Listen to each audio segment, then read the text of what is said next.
একটা কথা সবাই বলবে, ভাই হাতটা একটু ফুললে হইব, ফ্যাটটা একটু সিমাইলে হইব।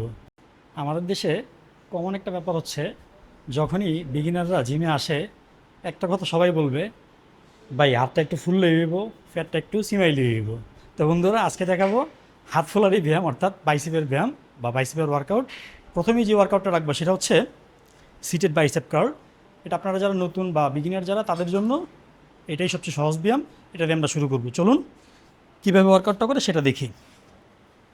এখানে আপনি এই বেঞ্চ নেবেন, ছোটো যে বেঞ্চগুলো আছে, গ্লুটস পিছনে লাগানো থাকবে। ওয়েট প্রথম অবস্থায় আপনি কমই নেবেন, এত বেশি দরকার নেই। আর আরেকটা কথা বলে রাখি মাঝখানে, সেটা হচ্ছে এই সিটেড বাইসেপ কার্লটা আপনার সম্পূর্ণ ইয়েতে হিট করবে, সম্পূর্ণ বাইসেপে হিট করবে। হ্যাঁ, ওয়েট আপনার পরিমাণ মতো আপনি নেন, 5-7 কেজি 10 কেজিতে শুরু করলে হবে প্রথম অবস্থায়। গ্লুটস লাগানো থাকবে, বডি স্ট্রেট।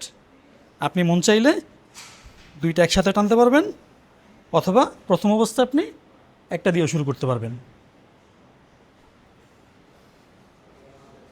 একটা জিনিস লক্ষ্য রাখবেন, এখানে নতুন অবস্থায় কখনোই ইগো লিফটিং করা যাবে না। Ego lifting problem. প্রথম থেকে আরেকবার দেখবো ওয়ার্কআউটটা কীভাবে করে।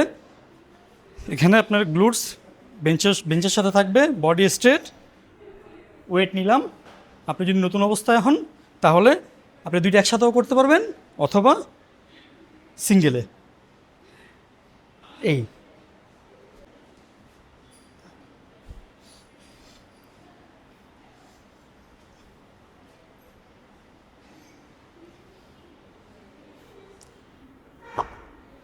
আমরা দেখলাম সিটেড বাইসেপ কার্ল কীভাবে করে টোটাল বাইসেপসের জন্য।